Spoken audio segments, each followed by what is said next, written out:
Oke, Assalamualaikum warahmatullahi wabarakatuh. Lanjut kuliah. Ini Malam. kuliah Big Data ya. Saking banyaknya kuliah, kadang-kadang bingung ini sekarang kuliah apa ya. Oke, kita share screen dulu. Tadi lupa share screen sampai. Ini jujur saya lagi lupa sih sebenarnya. Minggu lalu udah saya mana, udah lupa saya. Saya kalau udah seminggu udah mulai lupa. Minggu lalu ngerjain apa ya? Open course ITTS ACD. Kita perlu login buat ngelihat materi. Oke, kita masuk ke course-nya 2025. Ini Big Data. Mudah-mudahan semua mengerjakan UTS UAS dan teman-temannya supaya nilainya bagus. Minggu lalu saya mana ya, lupa. Kalau nggak salah saya jalanin ini ya, Orange. Kemudian saya nyobain jalanin semuanya sih, kira-kira kayak gitu. Kalau nggak Betul, betul. gitu ya, ntar gue jalanin dulu Orange-nya. Oke, VirtualBox sudah jalan. Ini dia orange-nya. Saya coba jalanin orange-nya. Start. Bentar, lihat dulu settingannya. Suka ngaco di networknya biasanya. Networknya udah bener. Ini ke LAN. Cable connected bener. Saya kasih 8 GB. Prosesornya 2 core. Mudah-mudahan cukup lah ya, segitu. Oke, saya jalanin orange-nya. Start.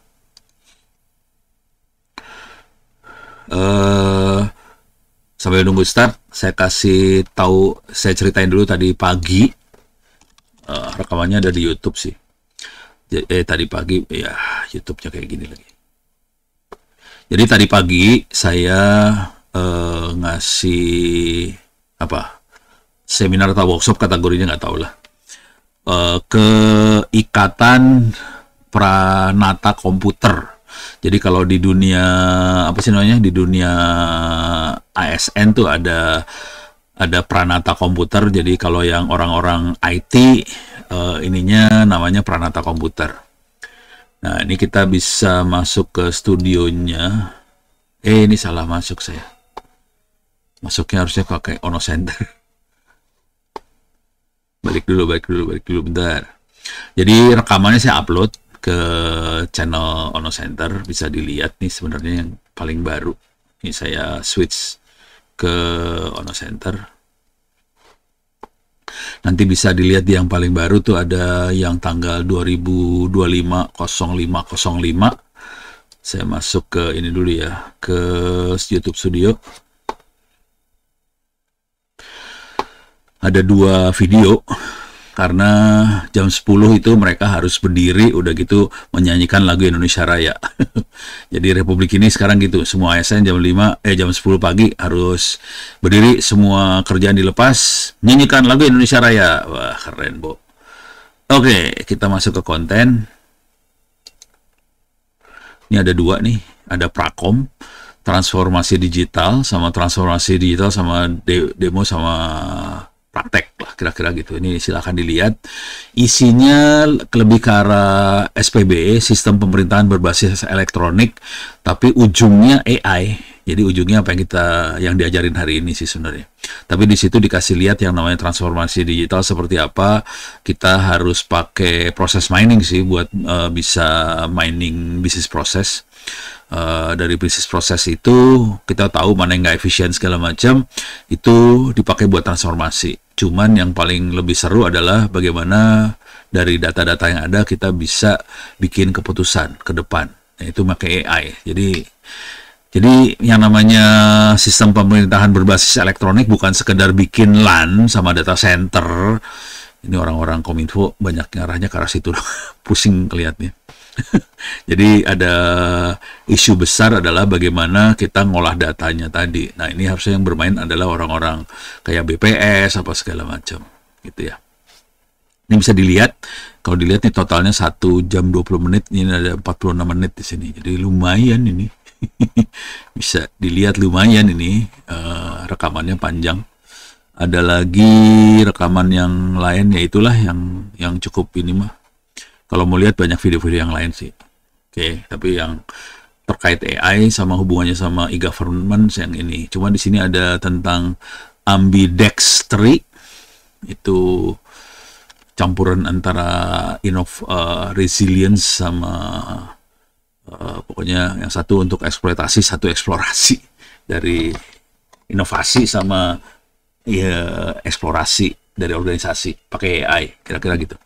Ini ada Bu siapa namanya, Amira, dia dari BCA yang ngomong, kira-kira gitu. Silakan dilihat, ini seru-seru juga sih. Oke, kita akan lanjut ke sini, mudah-mudahan udah selesai booting. Oke, udah selesai. Kita akan masuk ke dalam sini. Ini saya tutup. Oke, sini saya gedein dikit biar enak lihatnya.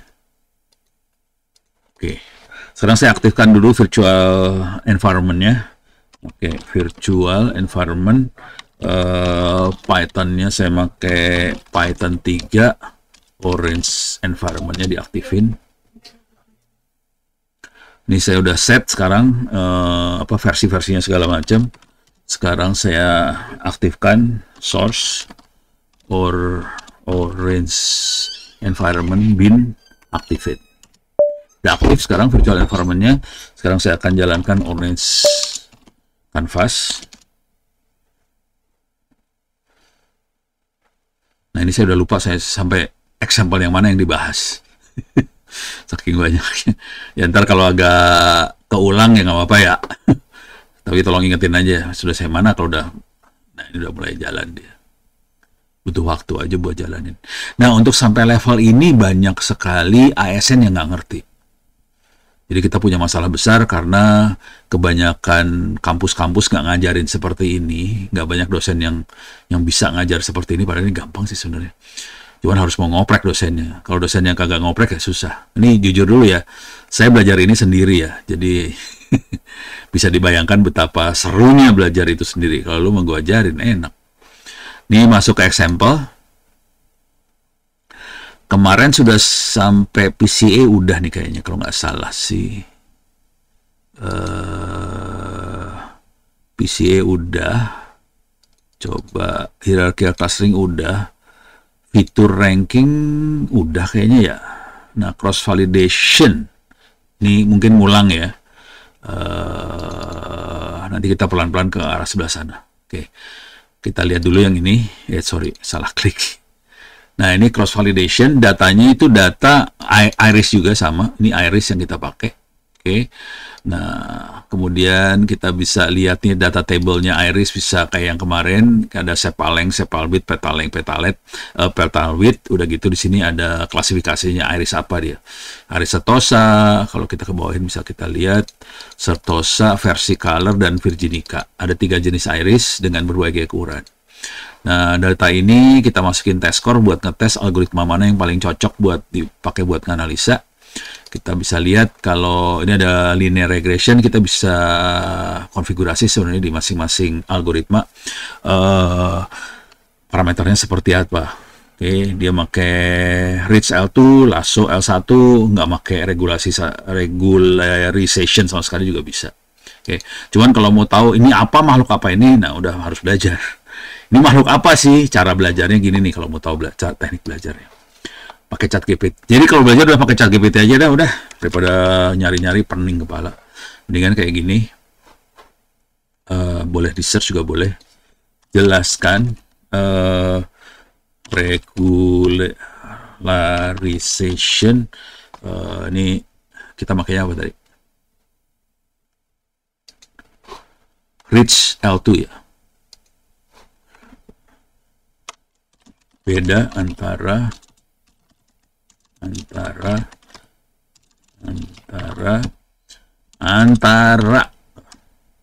reach L2 versus jadi teknik belajarnya gitu aja ya. Lasso 1. Jadi masing-masing punya kelebihan dan kekurangan masing-masing. Jujur saya juga nggak hafal. Sambil belajar juga ingat-ingat lagi. Sebenarnya saya dulunya suka pakai linear regression sih. Versus not. Di linear regression. Jadi fungsinya apa bisa dilihat di sini ya. Jelaskan beda antara, ini saya tambahin kata-kata lagi ya. Jelaskan kelebihan vs kekurangan, terus apa lagi? Kekurangan sama data seperti apa untuk masing-masing regularization. Oke, jadi bisa minta tolong sih sebenarnya. Jadi ASN itu apa ya? Wah, ASN nggak tahu, itu pegawai pemerintah ASN. Aparat sipil negara ASN, pegawai pemerintah lah, kira-kira gitu. Regulasi tanpa regulation menggunakan ordinary least square. Oke. Jadi yang tanpa regulation itu sederhana, mudah diinterpretasikan, cocok untuk data yang jumlah fiturnya sedikit dan tidak ada hubungan antar fitur lah, kira-kira kayak gitu. Kekurangannya sangat rentan terhadap overfitting jika jumlah fitur besar atau banyak saling tergantung ya. Overfitting itu kira-kira gini cara berpikirnya. Jadi kalau kita ngelihat satu data, sebuah kumpulan data, jangan sampai dia punya tendensi ke kumpulan data tertentu aja. Misal, ini minta maaf nih. Saya contohnya misalnya suku. Di Indonesia seringkali data itu data di Indonesia karena orang Jawa banyak. Karena orang Jawa banyak banget ya. Saya termasuk Jawa murtad, Jawa yang nggak bisa ngomong Jawa tuh ono contohnya. Nah, tapi orang Jawa tuh kan banyak. Terus ada karakternya. Ini kalau orangnya hidungnya pesek, matanya agak-agak sipit, bodinya nggak terlalu gede, udah gitu warna kulitnya kuning-kuning coklat, kayaknya Jawa. Nanti cek lagi orang kedua, sama kayak gitu lagi. Nah, kalau ke Sumatera kan ada orang Medan, orang Batak, polanya akan lain sama orang Jawa. Nanti ke Kalimantan ada orang Dayak segala macam, lebih putih, lebih cakep lah ya. Itu orang Dayak. Nanti ke timur ada orang Papua, polanya kayak gini. Tapi bayangkan kalau kita lihat dari jumlah data, pasti orang Jawa tuh pasti mendominasi datanya. Konsekuensinya kalau jumlah data orang Jawa yang terlalu banyak, algoritma akan selalu cenderung hasilnya menuju Jawa terus. Nah, itu namanya overfitting tuh. Kalau kayak gitu tuh overfitting. Oke. Tidak bisa melakukan seleksi fitur, cocoknya untuk dataset yang kecil. Oke. Tidak ada kolerasi antar datanya. Kira-kira gitulah. Oke. Jadi harus ngerti ini masing-masing itu apa kelebihan dan kekurangannya. Yang ini yang rich, kita makainya yang rich ya. L2. Mengurangi overfitting, memperkecil koefisien tanpa menghilangkannya, efektif dan menangani yang punya korelasi satu sama lain. Tidak bisa melakukan seleksi fitur, semua tetap fitur dalam model. Cocok untuk dataset yang punya banyak fitur dan korelasi tinggi, semua fitur dianggap relevan. Kalau yang ini, L1, itu melakukan seleksi fitur, mengurangi beberapa koefisien jadi 0. Di masing-masing.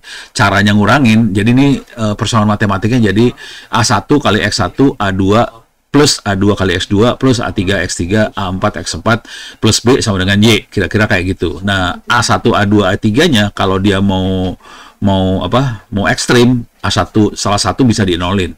Jadi fitur itu bisa dihilangin sama dia. Itu L1 kira-kira gitu.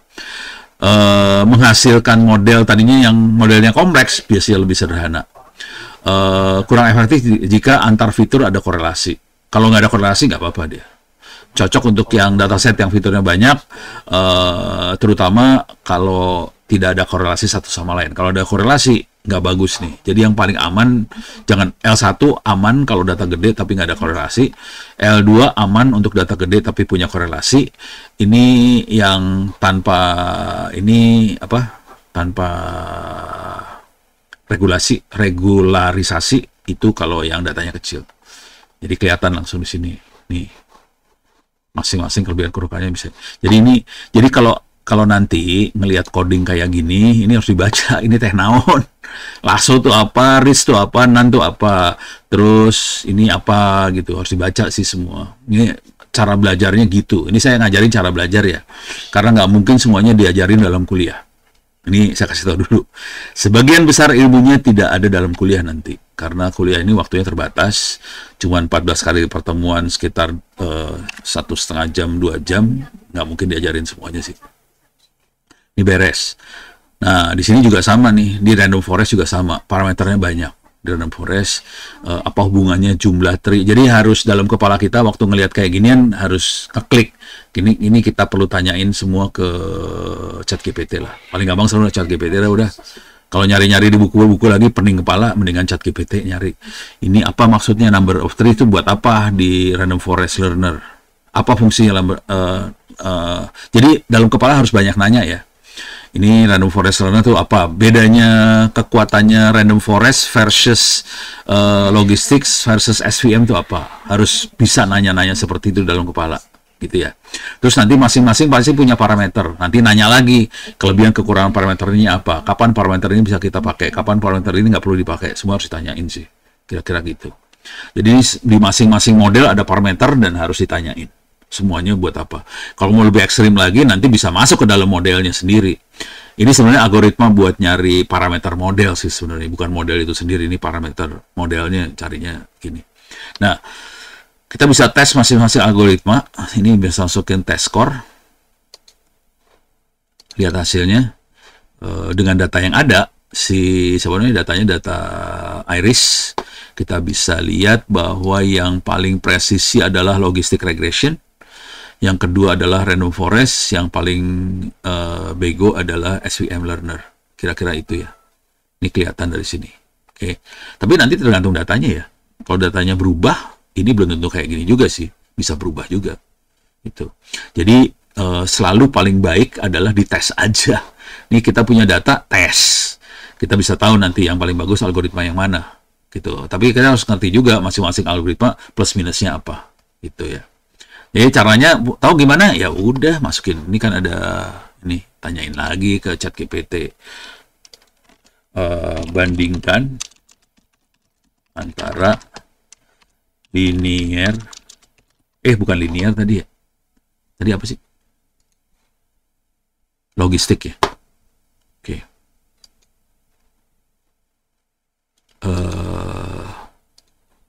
Mana tadi ChatGPT gue? Sini ya. Logistik. Jadi kalau logistic regression itu buat klasifikasi ya. Kalau linear regression itu biasanya saya pakai buat forecasting sih. Logistic regression plus random forest regression, dan terakhir apa tadi? SVM.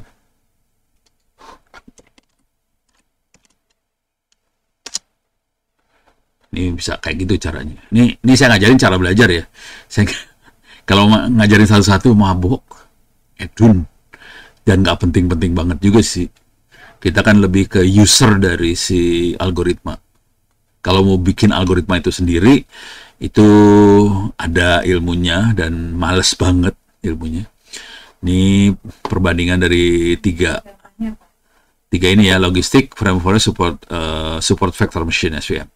Oke, regression modelnya linear untuk klasifikasi biner sama multinominal. Biner itu maksudnya 0-1 ya, yes no. Pokoknya targetnya cuma 0 sama 1 atau beberapa target. Oke.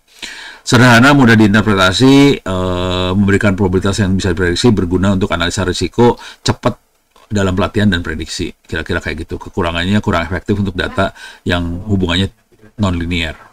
Sensitif terhadap outliers.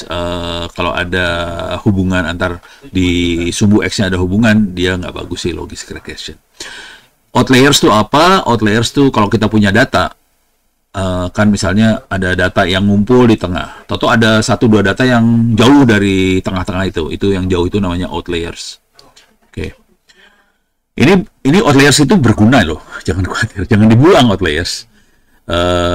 Contoh yang paling real yang saya pernah alamin pribadi itu Dian Sastro. Dian Sastro itu outliers. Jadi saya nganalisa data penjurian 1 Indonesia Award. Kalau bangsanya Pak Emil Salim, Pak Fasli Jalal, Pak Bu Puni, Tri Mumpuni, terus ada Bu Nila Muluk dan sebagainya, sama saya, itu biasanya cara nilainya konservatif. Kita sebagai dosen, sebagai juri, biasanya ngasih nilai di tengah. Ya, ini rata-rata oke lah. Ini oke lah, tengah-tengah biasanya. Nggak mau ekstrim gitu kalau ngasih nilai. Jadi kita rata-rata kayak gitu. Dian Sastro, dia ekstrim nilainya. Yes, no. Jelek, bagus banget. Jelek, bagus banget. Nggak ada tengah-tengah dia. Nah, itu menarik. Jadi, kalau saya pengen ngelihat sesuatu, saya lebih seneng pakai gayanya Dian Sastro sih sebenarnya. Dia kalau nilai, parah banget. Itu. Jadi, bagus nih, Outliers itu. Kalau yang tengah-tengah bingung nganalisanya. Soalnya semua orang jadi sama. Jadi, kita bingung kalau yang tengah. Kalau Outliers, keren. Gitu. Cocok untuk apa? Yang ini ya, logistic regression untuk dataset dengan fitur yang tidak saling berkorelasi tinggi, klasifikasinya sederhana, sangat mudah diinterpretasi lah. Random forest ini punya pohon keputusan yang banyak, dapat menangani data dengan hubungan yang tidak linear dan punya interaksi kompleks antar fitur, sangat robust, sangat kuat. Supaya tidak overfitting. Juga dia tahulah mana yang dominan, mana yang enggak. Memberikan estimasi pentingnya fitur importance bisa lebih susah diinterpretasi dibandingkan model linear, memerlukan komputer yang lebih gede. Dataset besar, banyak fitur dan punya hubungan kompleks antar fitur. Ini oke banget untuk klasifikasi soal regresi yang punya akurasi yang tinggi. Cuman ini random forest tidak hanya buat klasifikasi aja ya. Dia bisa kita pakai juga untuk linear regression juga. Tadi kan logistik ya nih. Kalau logistik itu biasanya klasifikasi, kalau linear regression itu lebih forecasting. Ini dua makhluk ini beda ya antara logistik sama linear regression. Ya, ini random forest sudah, SVM.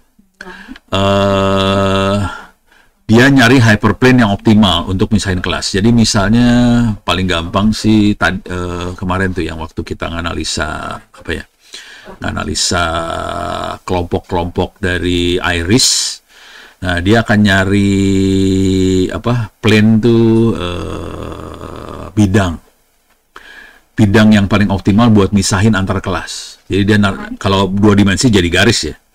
Jadi dia akan nyari garis mana yang paling optimal buat misahin antar kelas. Itu mainnya SVM. Efektif untuk data yang dimensinya tinggi. Kalau punya hubungan nonlinear bisa juga oke banget buat ngatasin overfitting. Tapi kalau datasetnya besar, pening kepala dia. Memerlukan pemilihan karena parameter yang tepat. Nah, ini agak ribet nih karena parameternya harus di set yang benar. Jadi tergantung parameter juga sih nanti ujungnya. Gitu ya. Jadi kira-kira perbandingan singkatnya kayak gini. Jadi ini caranya kalau kita mau ngelihat masing-masing algoritma. Ini kita tidak ngelihat programming dari masing-masing, codingnya seperti apa. Ada codingnya dalamnya jangan khawatir. Ada codingnya. Dan jujur saya pernah ngoding. Saya pernah ngoding, tapi saya nggak ngoding sampai SVM segala macam. Saya coding yang linear regression. Cuman codingnya parah banget karena saya harus bikin model buat atom yang ada di dalam semikonduktor. Semikonduktor itu ini ya, transistor, laser, itu semua semikonduktor kita bikin pakai semikonduktor, dan saya harus bisa modeling itu pakai persamaan Fermi-Dirac dan sebagainya. Jadi itu modelnya pakai persamaan eksponensial sih. Jadi agak pening karena kalau eksponensial angkanya naiknya cepet banget. Jadi berbahaya sih sebenarnya. Dia gampang tidak stabil tuh algoritmanya. Jadi saya pernah masuk ke dalam seperti itu dan capek di dalam situ. Mendingan kita pakai yang udah jadi. Kalau udah level kayak gini udah pakai yang jadi aja daripada pusing kepala dah. Ini udah ya tadi ya. Jadi yang paling bagus logistic regression, kedua random forest, yang ketiga SVM. Udah tahu kayak gitu, kita bisa ngelihat juga tingkat kebingungan si algoritma. Ini namanya confusion matrix. Algoritma bingungnya seperti apa. Yang paling bagus, ini ada actual, ini ada predicted. Yang Iris Setosa actual 50, predicted 50. Jadi benar semua. Antara yang benar sama yang prediksinya sama persis gitu. Jadi nggak masalah di Iris Setosa. Kalau yang di sini versi color hanya 46 yang berhasil diprediksi benar. Ada 2 yang salah. Ada 4 di sini salah. Oh, yang ini gesernya ke sini ya. Keempat yang ini. Jadi 46, 4 gagal. Yang Virginica hanya 48 yang berhasil, 2 gagal. Ini kalau pakai logistic regression. Jadi yang miss-nya ada 6. Kalau di Random Forest miss-nya ada 7. Kalau di SVM ada 8 yang miss. Jadi kita bisa lihat tingkat kesulitannya kayak gini nih. 6, 7, 8. Tuh, beres ya. Jadi ini teknik buat ngelihat seberapa parah sebuah algoritma buat misahin. Nah, ini kan klasifikasi doang sih sebenarnya. Antara Iris Setosa versi color Virginica nggak gampang misahinnya karena ada yang overlap di sini, ada yang salah misahin. Tuh, ini udah kelihatan proportion prediction. Oh, ini berapa persennya? Ini 100% berhasil diprediksi, 93,8, 90,4. Kalau ini dari actual. Oh, ini persen terhadap prediksi, persen terhadap actual. Kalau yang ini probabilitasnya. Oke, udah dapat. Yang ini coba kita lanjut. Ini adalah di confusion matrix. Oh, kalau ini harus ngubungin antara confusion sama data table. Ini kita punya data table. Ini confusion matrixnya.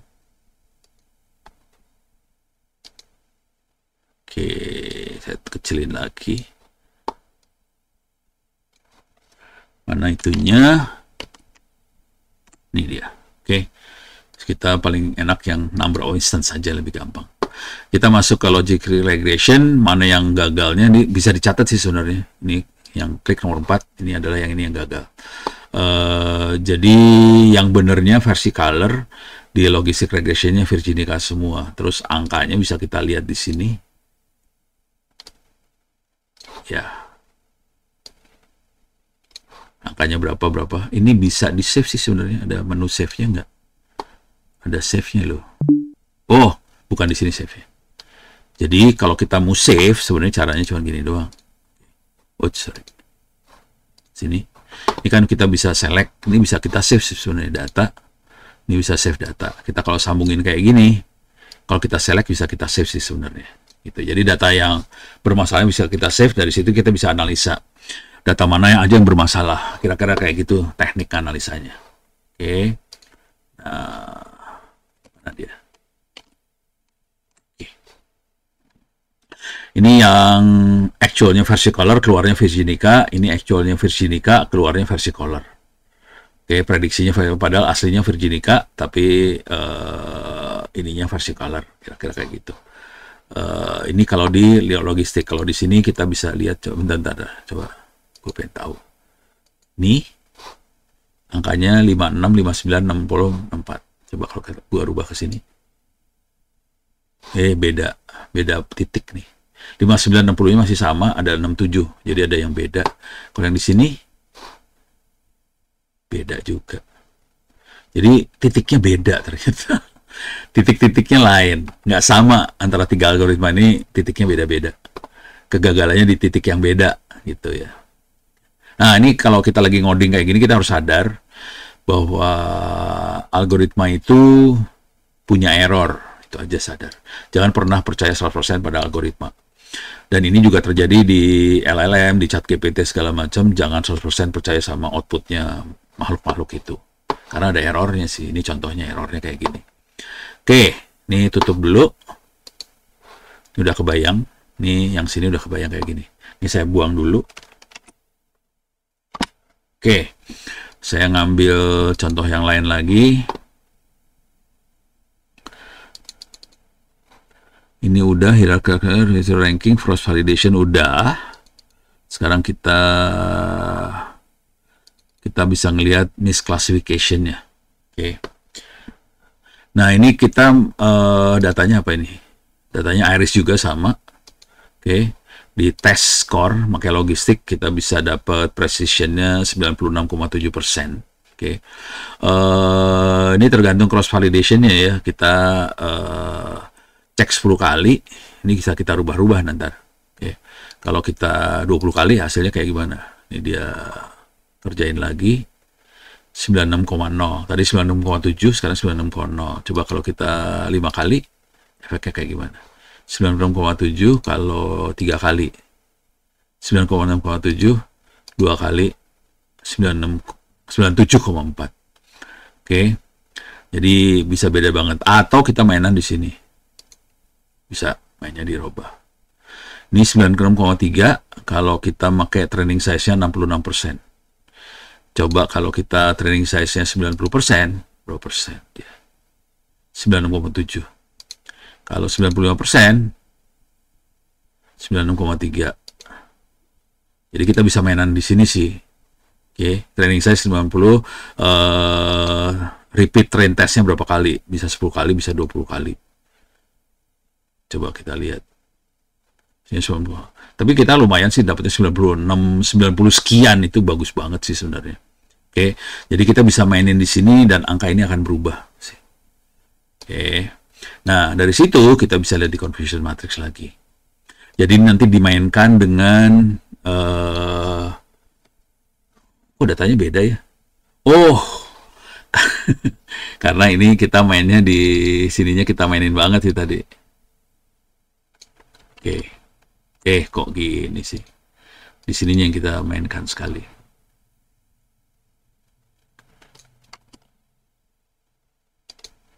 Oke, nih, kita mainin di sebelah sini nih sekarang. Training setnya misalnya kita bikin 60%, 20 kali, ini berapa nih angkanya? Oh, berubah kan? Jadi main banget di sebelah sini sih. Kalau kita bikin cross validation gimana? Ini 50, kalau kita bikin 10, sama dia harusnya. Oh, sama, benar. Cuman yang ini, yang random sampling ini yang bikin angka ini naik banget. Jadi kira-kira gitulah cara mainnya buat menentukan seberapa bagus algoritma yang kita pakai, bahwa sekian persen ada di mana gitu. Ini aja udah kelihatan banget sih. Kira-kira kayak gitu. Oh, ini sekalian dia kasih ini ya, scatter plotnya. Yang miss-nya. Ini yang miss-nya doang yang kita plot. Jadi yang di luar diagonal. Ini ada 5 biji. Coba kalau saya ini scatter plot, saya ganti di sini. Sekarang saya rubah ke random sampling. Scatter plotnya gimana? Ini kelihatan bertambah. Ini dengan training setnya 60% ya. Kalau training setnya saya bikin 95%, ini yang mana nih? Lebih bagus kan? Jadi training set kalau dinaikkan, kemungkinan salah jadi makin kecil. Kira-kira kayak gitu sih. Ini 90%, masih sama nggak? Ini cuma 4 nih. Naik dia 5.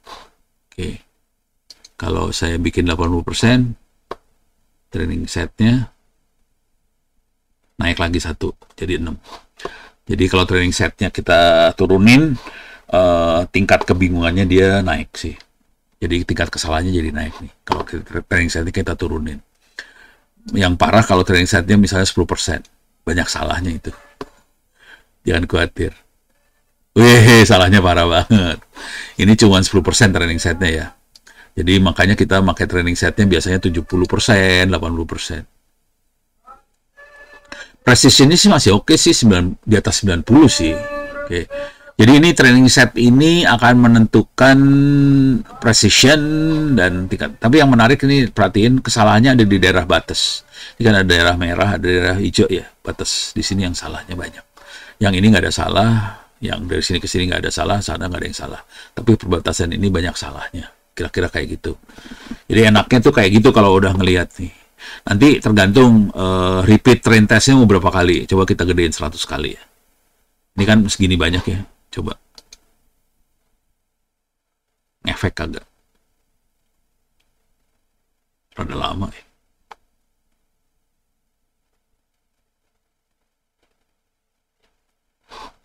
Nggak berubah. Jadi nggak ngefek. Oke, tapi kalau ini gue turunin ke 20%, nah horor deh. Ini training setnya cuma dikit ya, 20%. Sisanya buat tes soalnya. Kemungkinan besar salahnya banyak ya. Coba lihat. Parah kan? Jadi ini sangat fatal. Jadi ini repeat train testnya nggak terlalu ngefek sih sebenarnya. Yang akan ngefek banget adalah jumlah training set. Kalau mau ekstrim, kalau bisa 100% training setnya. Nggak ada test set gitu. Tapi biasanya saya caranya gini, kita cari berapa persen dulu. Oh oke, datanya udah bagus, ya udah kita ambil 100% juga nggak apa-apa sih habis itu. Ini 100 kali. Wah, jangan 100 kali, jangan 10 kali juga nggak apa-apa dah. Deh, dapat di sini. Beres ya? Oke. Ini udah beres, kita buang. Masuk lagi ke example. Jadi kita sudah sampai ke where are the misclassification, udah dapat. Sekarang kita melakukan processing text. Oke. Ini oh, dia loading. Aduh. Don't send. Ignore. Dapat nggak? Wah, kacau nih. Oke. Jadi ini file, isinya cerita rakyat, ada title, abstrak, ada konten, kira-kira kayak gitu. Oke.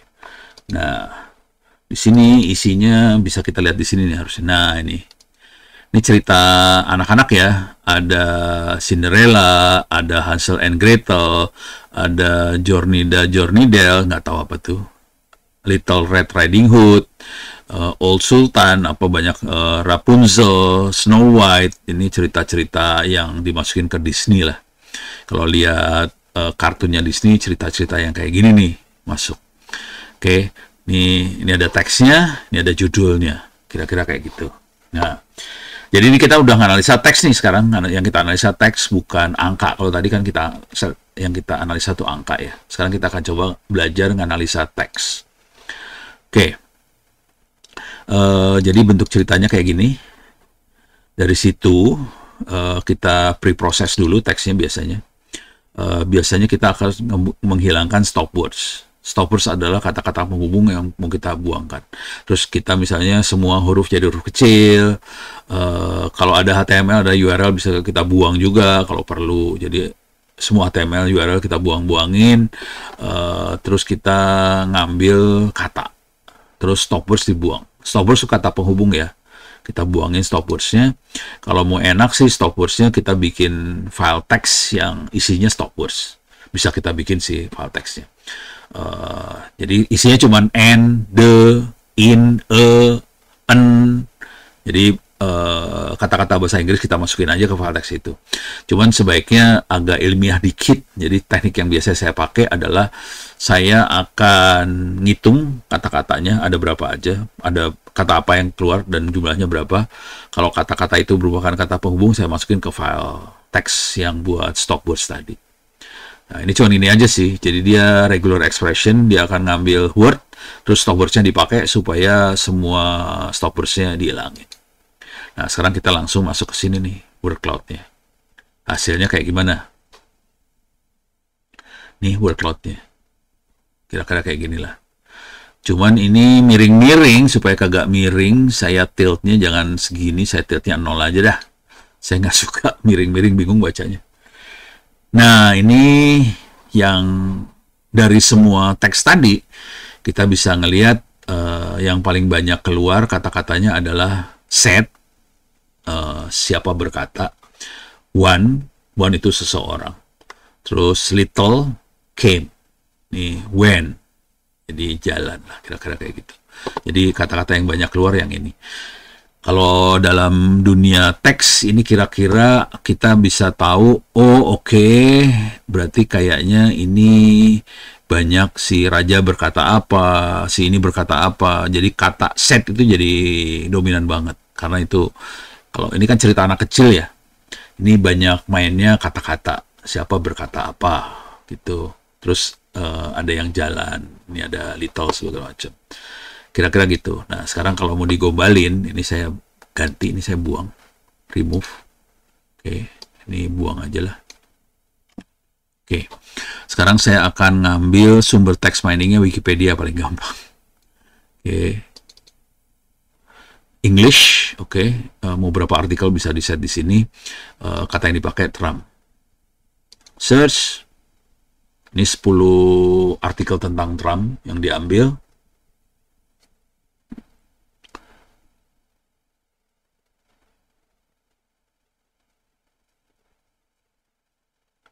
Oke, udah diambil. Masih loading di sebelah sininya. Masih ngambil, belum saya kirimin ke yang ini ya. Alah, ngeheng sih. Alah, nggak bisa. Yaudah, coba bisa nggak? Ini kalau kita mau ngeliat di sini korpusnya. Jadi ada Donald Trump itu siapa? Ini ada lagi. Ini di urusan Wikipedia ya. Cuma dapat 6 kata. Yang ketiga adalah Trumpisme. Oh, MAGA tuh Make America Great Again. MAGA Movement. Oh, itu tuh baru tahu saya. Sering banget soalnya di berita-berita luar negeri, berita dari Amerika ya, MAGA. Apa itu MAGA? Oh, ternyata Make America Great Again. Jadi mereka lagi jatuh sih, Amerika lagi jatuh. Terus Second Cabinet of Donald Trump, Family of Donald Trump, terus Donald Trump Jr., siapa segala macam. Tahun 77 ya. Don Jr., American businessman, political activist, eldest son of ini. Tahun 77, lebih muda daripada saya dong, saya lebih tua daripada dia. Lebih muda. Oke, sekarang kita coba lihat efeknya dari situ. Oke, jadi ini beritanya seperti itu. Ada makhluk apa aja di situ, kita bisa kirim ini ke sini, dianalisa di sini, terus kita bisa lihat word cloud-nya. Oke, jadi kalau kita pakai kata Trump, kelihatan bahwa dia ada presiden, Trump, politik, urusannya banyak, ada election 2020, 2024, 2020 kayaknya ada masalah di si Trump itu bikin apalah, nggak tahu saya. Ada Trumpisme dan sebagainya, bisa kelihatan di sini. Jadi kelihatan Trump itu presiden lah, kira-kira kayak itu, dia mainnya politik, kira-kira kayak itu. Oke, sekarang kalau saya ganti sama yang lain, misalnya Prabowo. Ini adanya di Wikipedia bahasa Inggris ya. Ini kita pakai language-nya Inggris ya. Kalau kita search Prabowo di Wikipedia bahasa Inggris, keluarnya apa?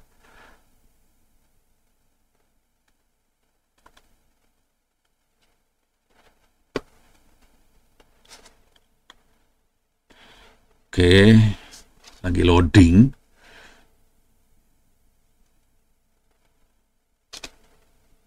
Oke, kita coba lihat, udah selesai nih. Prabowo adalah Indonesia presiden. Jokowi. Nempel sama Jokowi ternyata. Presiden juga. Ada Subiakto kecil, ada Gibran kecil, ada protes yang nempel sama Prabowo itu. Kira-kira kayak gini, kelihatan petanya Prabowo kira-kira kayak gini. Gitu ya. Kalau mau gombal lagi, ini saya ganti ya, misalnya Wikipedia saya ganti. Saya ganti sama Guardian. Guardian tuh ini ya, Guardian tuh.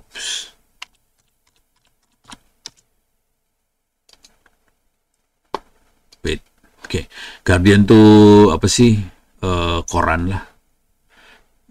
Coba kita lihat Guardian. Waduh. Coba pakai tes mau nggak ya? Mudah-mudahan mau ya. Pakai API-nya tes. Ini dari tanggal berapa sampai tanggal berapa, ini setahun kebanyakan. Jangan setahun pisan tuh. Dari Januari aja ya, Januari 2005 sampai hari ini. Oke. Saya cuma ngambil headline sama konten aja. Keywordnya adalah Indonesia. ada berita tentang apa aja Indonesia di Guardian di Amerika. Jadi kita bisa ngelihat persepsi koran di Amerika terhadap Indonesia seperti apa. Kira-kira kayak gitulah. Oke, 5. Lah, kok jadi tanggal 24 lagi? Setahun nih diambil. Parah. Parah setahun. Aduh, parah banget. Dia ngambilnya setahun. Ada 500 berita yang diambil. Dan kita akan analisa dari 500 berita. Jadi gini teknik mainnya seperti kira-kira kayak gini sih.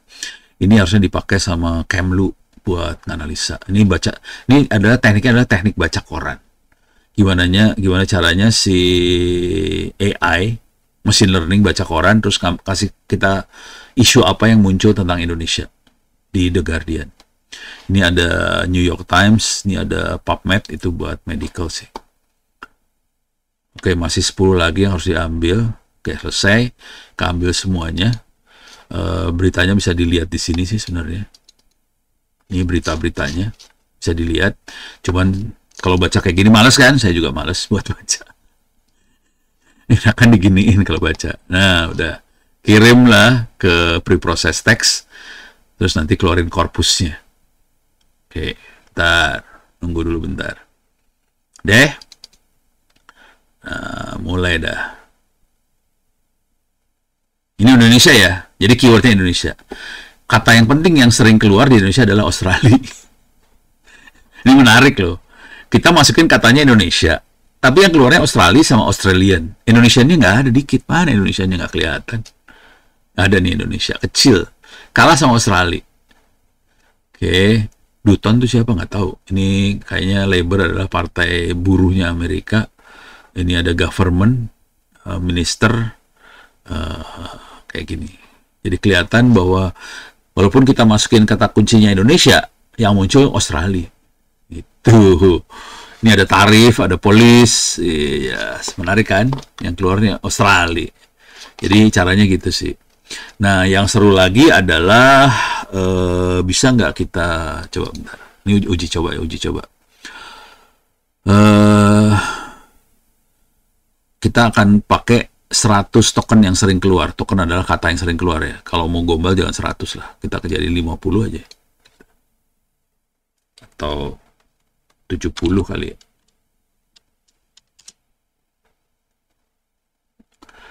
Jadi kita ngambil 70 kata yang sering keluar yang diambil. Nah, ini uji coba bisa nggak? Saya akan rubah korpus jadi network. Oke.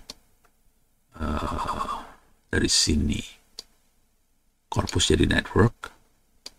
Bisa nggak? Terus install. Oh alah. Belum saya install rupanya network add-ons-nya. Coba, bentar.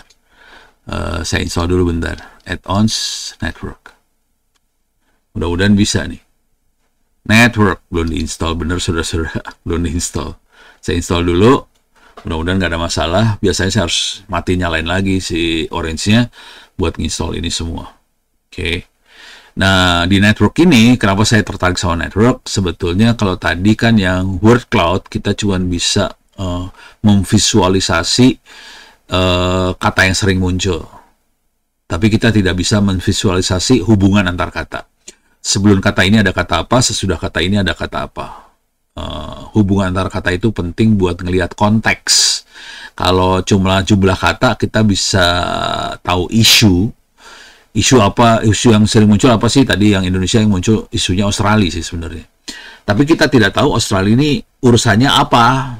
Jadi kita harus tahu sebelum kata Australia ada kata apa, sesudah kata Australia ada kata apa. Itu kelihatan dari network sih sebenarnya. Cuman lama yang installnya ya. Lama. Mudah-mudahan bisa. Kalau enggak, kacau nih ceritanya semua.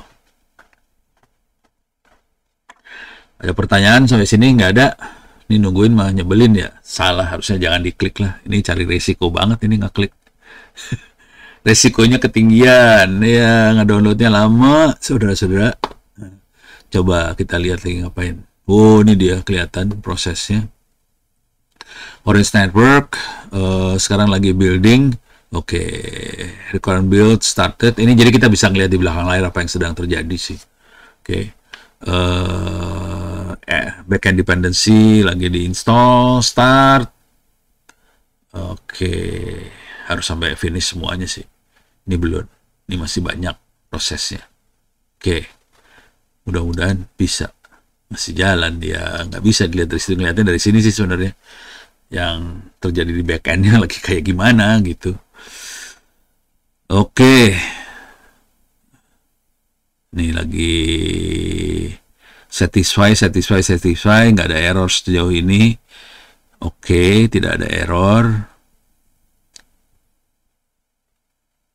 Kita bikin wheel-nya untuk Orange 3 Network. Kalau udah, nanti diinstal semuanya. Jadi install plugin kira-kira kayak gini sih. Oke.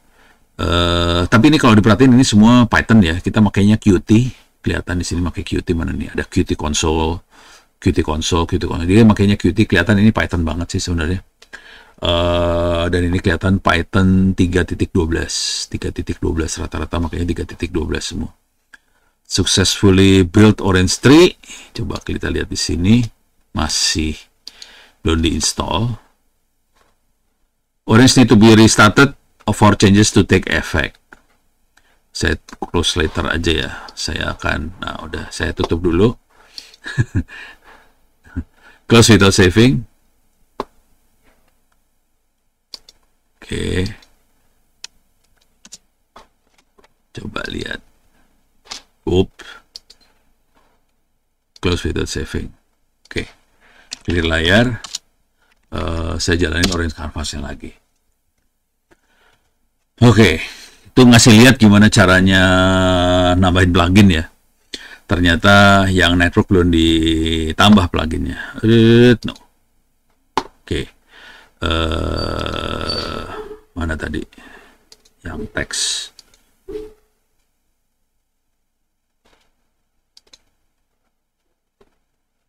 Text processing. Oke.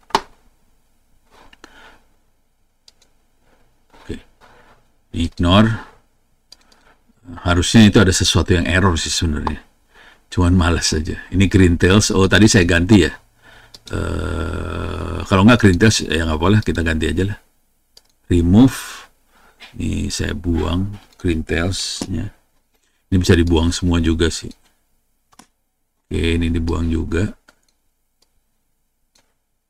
Oke, saya akan ngambil tadi dari New York Times, Guardian ya. Oke, Indonesian. Bisa nggak saya ganti? Supaya nggak terlalu jauh ya. Januari, tanggal 1. Nih, tanggal 1 Januari sampai bulan 5. Biar cepet ya. Ini cuma 190 berita doang ya. 190 artikel doang yang di-download. 110, 120, 30, 40, 50, 60, 70, 80, 90 nih, ntar lagi. Oke. Dapat 189 artikel. Kalau mau ngeliat artikelnya bisa kita kirim ke Corpus Viewer. Ini artikelnya. Duton Admit.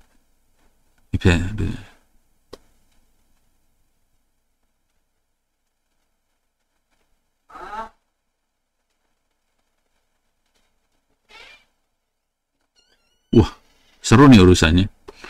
Ini urusannya tentang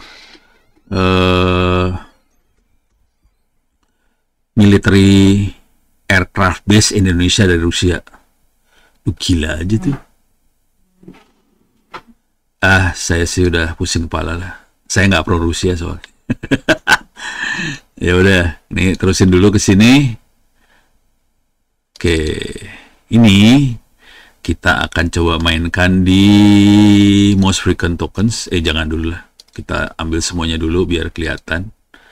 Nih langsung workload-nya lagi dibuat. Wash, jangan dimiringin. Duton lagi, Trump. keywordnya Indonesia yang keluar Trump, Dutton, SES, tarif, coalition. Indonesianya hilang mana Indonesianya hilang? Ini dikit kecil banget Indonesia. Jadi Indonesia nggak penting sih sebenarnya. Yang lebih penting Australia sih. Ini Dutton nih orang Australia nih kayaknya Australia. Trump.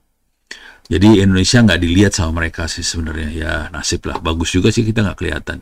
Kalau kita kelihatan berbahaya. Biasanya mereka suka pasang kuda-kuda. Nah sekarang saya akan rubah ini supaya hanya jangan dirubah dulu ya. Biar kita pengen lihat efeknya jadi seperti apa. Saya pengen lihat networknya. Kita sambungin dari sini ke network. Oke. Tapi semua kata akan dikirim nih. Semua katanya dikirim ke network. Oke. Jadi kalau main, kalau nge-lab nih bahasanya orang-orang sih. Kalau kita lagi nge-lab kayak gini, dicoba-cobain aja efeknya kayak gimana. Oke. Nah ini tipenya no type word. Oke. Windows 1 start.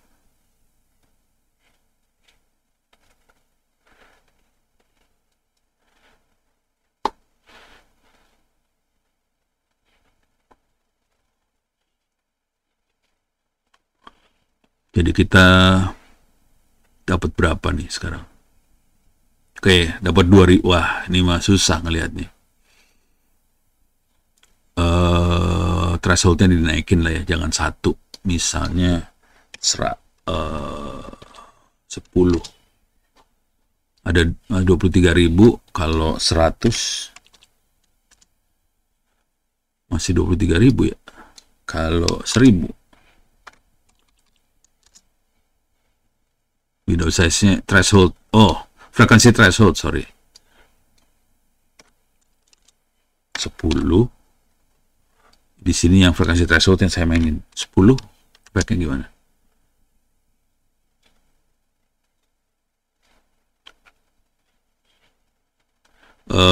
Ini frekuensi banyaknya kata itu muncul sih sebenarnya. Saya nggak mau yang kata-kata yang nggak penting, buang aja udah. Nah ini turun tinggal 4.000. Kalau saya bikin 100,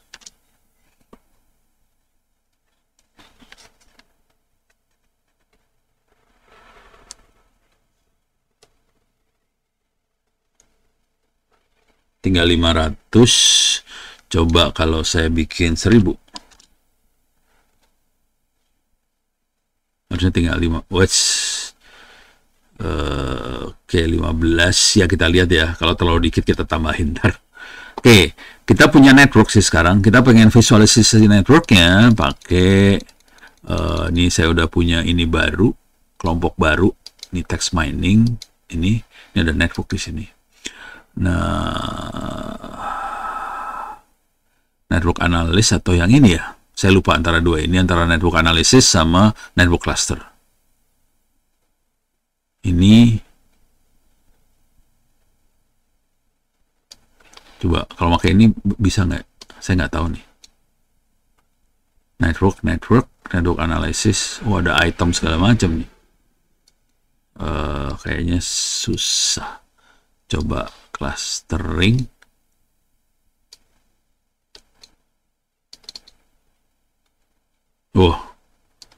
Langsung crash dia. Oke. Bukan. Kalau network explore, udah nyambung. Oke, coba kita lihat. Nah, ini mulai kelihatan. Kata ini berhubungan sama kata apa? Ini kelihatan ada yang garisnya apa sih namanya? Garisnya tipis, ada garisnya tebal. Di sini ada government says Dutton. Government says, ada coalition, labor coalition says Albanese. Jadi kira-kira hubungannya kayak gini sih. Ini ada Trump di sebelah sini. Oke, ada tarif, ada US, ada Australia. Jadi ada sisi Trump, ada sisi Dutton. Dutton bermain, Dutton akan main sama kata-kata labor, coalition, Albanese, ada government. Di sisi satu lagi ada Trump, tarif US. Jadi ini bikin kacau juga nih, Trump, tarif US itu bikin kacau banget.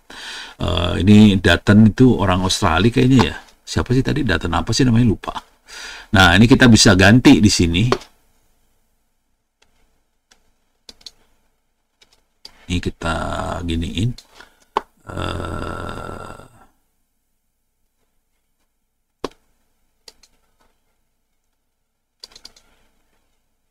Nah, kita mainkan di sebelah sini sih. Oke. Jadi kita punya jaringan seperti ini. Kita naikin ini 1000 ya. Kita ganti jadi 500 misalnya. Jumlahnya akan naik. Nanti kita bisa lihat kata-kata apa lagi yang muncul dan dari situ kita bisa lihat konteksnya sih sebenarnya. Oke. Ini kata-kata yang selalu muncul. Trump. Ini bisa digeser-geser harusnya. Wait, nggak bisa. Oke. Ya udah. Bisa nggak ya?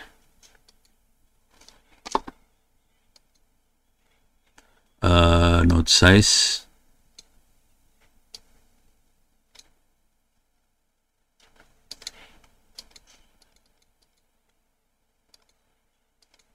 Oke.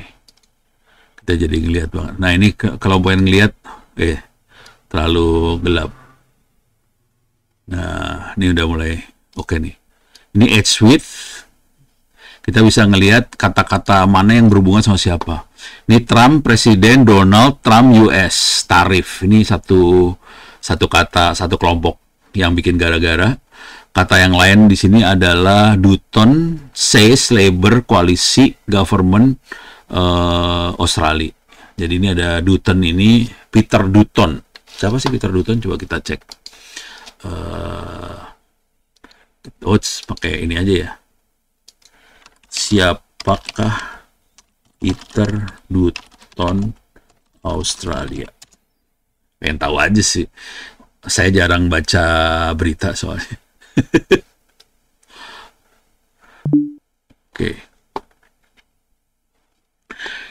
Peter Craig Dutton, seorang politikus konservatif menjabat sebagai ketua Partai Liberal, partai oposisi 2022 hingga 2025 sampai hari ini sebetulnya. Dia mulai dari pemilihan Dixon di Queensland 2001 hingga kekalahannya di pemilu federal 2025 sebelum terjun ke bekerja detektif polisi di Queensland. Oke. Karir pada usia 30, anggota parlemen 2021, dia memegang posisi penting, Menteri Imigrasi. Auskus. Wow, oke.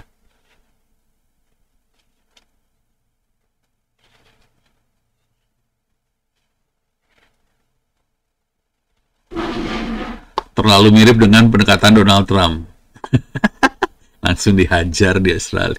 Keren sih. Iya emang. Kalau yang pro Donald Trump. Tapi saya ada masalah lagi. Satu lagi yang Rusia. Sama juga brengseknya. Oke. Sip. Jadi kira-kira kayak gitu ya. Kelihatan isu besarnya. Jadi kelihatan kalau cuma dari kata-kata aja kita nggak bisa ngelihat konteks. Dari ini kita bisa lihat hubungan. Jadi dari situ kita bisa dapetin graf. Ini istilahnya graf. Bukan graf. Jadi orang-orang tuh kadang-kadang ngomongnya dia pikir katanya kata yang dipakai adalah grafik, padahal bukan graf. GRAPH tanpa IC. Graf tuh ini kayak gini. Graf tuh kayak gini ya. Jadi nanti kalau belajar yang namanya graf tuh yang kayak gini bentuknya. Kita bisa lihat konteks dari satu kata. Dia nempelnya sama kata apa aja. Nah, kelihatan ini hubungannya kayak gini. Teknik graf ini juga dipakai di sini. Drone. Imprint. Dia pakai graf. Pakai graf ini makhluk ini. Nih. Nah, ini graf juga yang dimainin nih. Oke.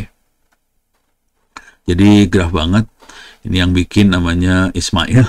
Ini yang nunjuk namanya Ono. Oke. Ya kebetulan ini yang bikin Ismail Fahmi. Ismail Fahmi muridnya Ono juga sih. Dia ini adalah murid ini ITB. Saya bimbing sarjananya skripsinya Ismail Fahmi di ITB.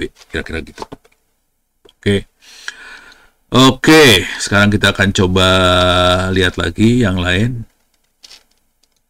Ini udah beres. Jadi ini menariknya mainan kayak gini. Ini tadi kan saya tambah-tambahin aja Network Explorer, Corpus to Network. Ini harus eksplorasi aja sih sebenarnya. Gitu. Nih, sekarang kita coba lihat lagi. Ini kita buang dulu ya. Example workflow.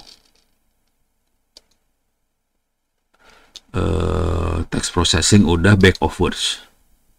Open. Back of words itu kita bisa ngelihat koordinat dari sebuah dokumen, kira-kira kayak gitu. Kata ini ada berapa sih, kata ini ada berapa sih, kata ini ada berapa sih, kata ini ada berapa, kira-kira gitu. Tapi intinya dia dari korpus ini cerita Disney yang tadi ya, ada Cinderella apa segala macam, kemudian dimasukin ke dalam pre-process text. Kita bisa ngilangin stop words di sini. Yang penting di sini sebenarnya hilangin stop words, soalnya kata penghubung itu nggak penting banget buat dianalisa. Oke, terus dari situ kita masukin back of words. Oke, dan kita akan masukin frekuensi setiap kata ke dalam back of words. Kita ada pilihannya, ada linear, binary, sublinear. Ini kita pakai count aja, bukan yes no. Oke, nah kita bisa lihat datanya kayak gini ntar.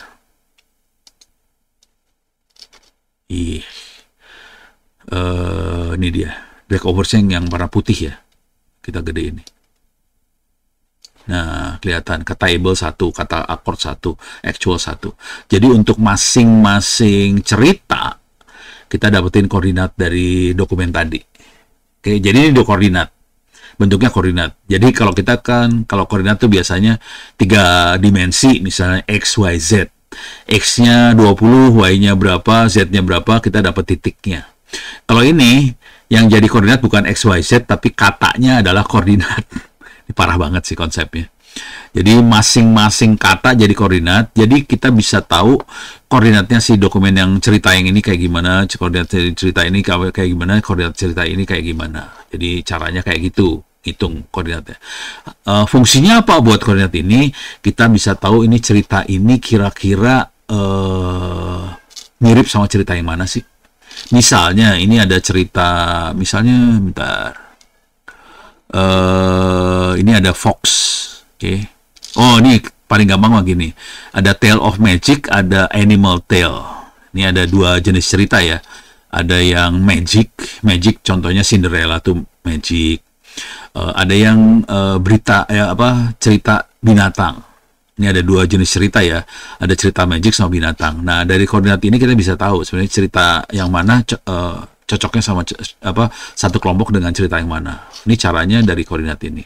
Terus kita bisa lihat ini ETU topik, ada ATU type juga. Di sini ada supernatural, white animal, supernatural, domestic animal. Ini lebih banyak nih ininya ya. Pembagiannya ini cuma 2 nih. Yang di sini lebih banyak pembagiannya. Nanti kita akan melakukan eksperimen. Dari koordinat ini kita bisa klasifikasiin cerita ini kategori yang mana. Kira-kira kayak gitu.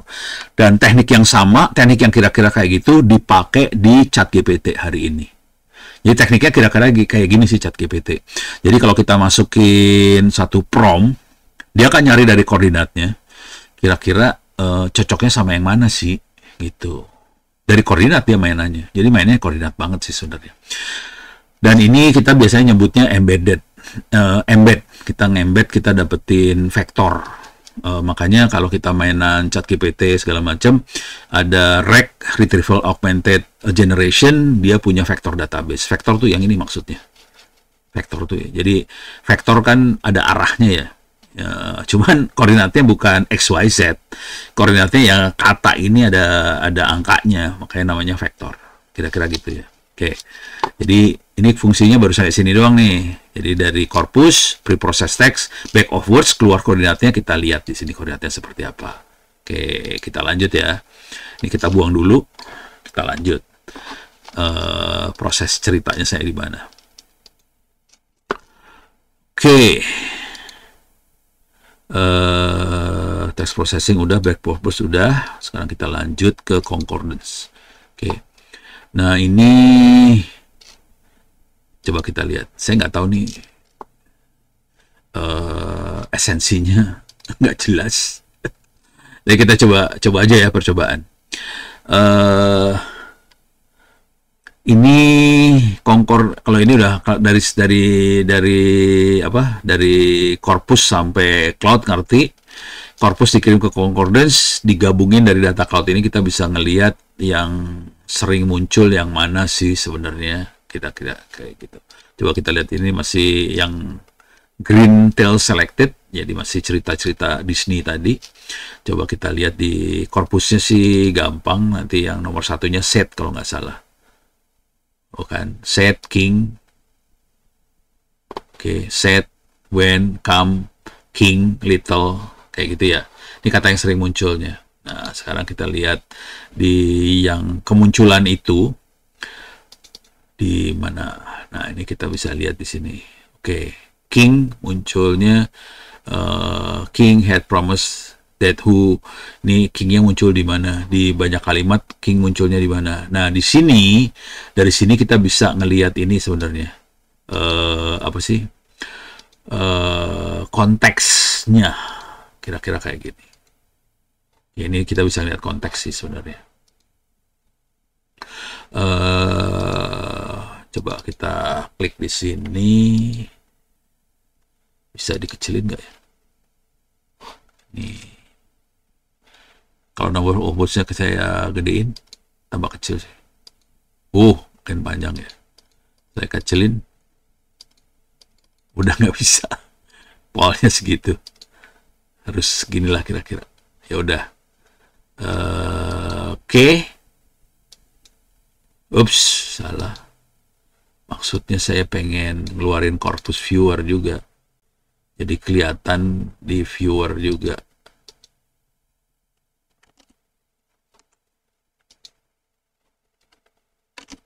Bisa kelihatan nggak? Ini saya lagi eksperimen yang sekarang sih. Kalau saya pindahin, ini kan di sini ya, saya geser dulu ya. Jadi nggak kelihatan. Oke. Kalau saya pindahin ke sini, ini kelihatan, ini berubah nggak ya? Ini a tale about boy who won forth to learn what fear was. Kalau saya klik ke sini, berubah dia. Jadi ini yang concursus di cerita yang itu, yang ini cerita di Beer Rose. Kalau saya klik lagi ke bawah, klik yang ini ceritanya di Cinderella. Jadi kira-kira kayak ginilah. Ini yang sering terjadi di Cinderella adalah King held dance with King, the Dirt King son came, kayak gitu. Yang ini beda, daughter dinner gitu. Jadi kita bisa ngelihat kira-kira tentang apa sih yang King. Coba kalau kita rubah di sini. Ini tadi King ya, kalau kita rubah sama apa? Little. Oke, kalau kita select little, warna merah jadinya. Kita bisa lihat efeknya kayak gimana little. Nih kelihatan. Gitu. Oke, jadi kita bisa, ini buat teknik analisa sih. Di sini ada word cloud, di sini concordance munculnya di mana dalam dokumen, kita bisa baca dokumennya langsung, ceritanya bisa baca di sini. Saling berhubungan semua satu sama lain. Oke, kira-kira gitu ya. Oke, ditutup.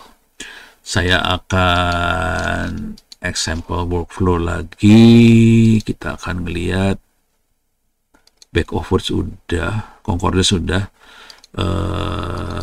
Kita lihat kira cluster pengelompokan dalam ini ya, si teks. Oke. Ini sama, korpusnya ini cerita Disney.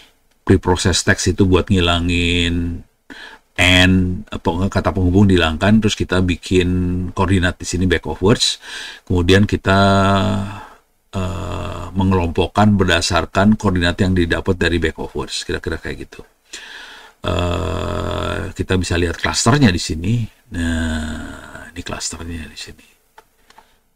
Ada kelompok animal tales daerah sini, ada kelompok magic tales daerah sini.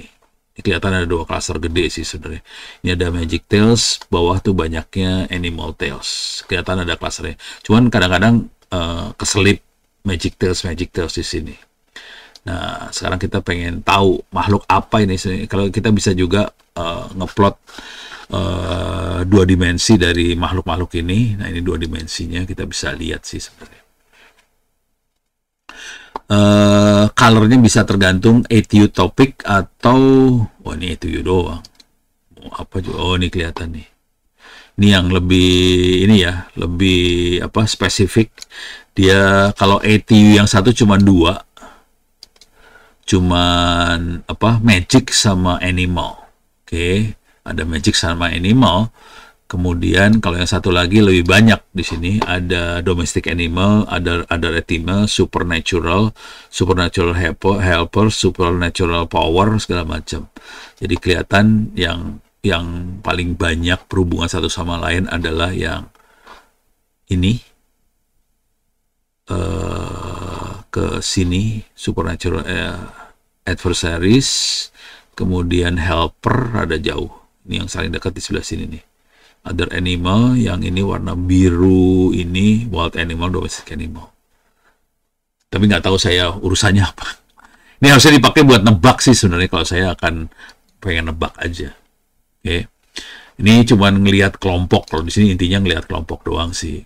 Nah, bisa kita klik di sini, nanti kita bisa lihat di korpusnya. Ini pasti ceritanya tentang ini semua nih. Animal, ini animal, ini animal, ini animal, ini. Nanti dibaca-baca, bisa dibaca sih. Oke, ini animal semua. Kalau kita ganti, klasternya kita ganti, kita naik ke atas klasternya ke sebelah sini misalnya. Ups, salah.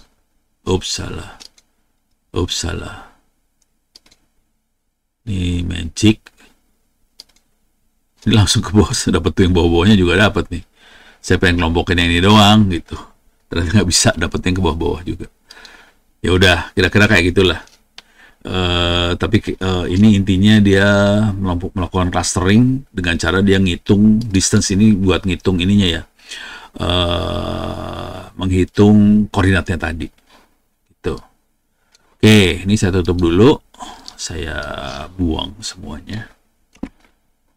Coba kita sekarang lihat contoh yang lain. Yang menarik buat nebak ini sih sebenarnya. Backover text prediction. Ini udah. Sekarang coba kita lihat yang ini. Nah, ini mulai melakukan prediksi sih sebenarnya. Perhatikan dia makainya logistic regression, bukan linear ya.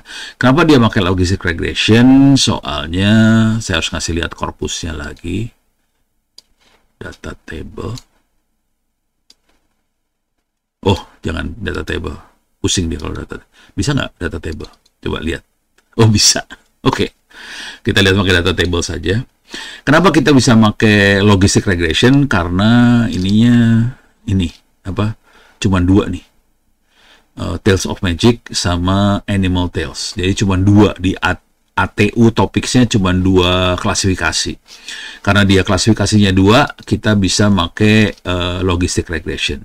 Kalau klasifikasinya banyak, kita agak berat pakai logistic regression. Kita bisa pakai random forest, gitu ya.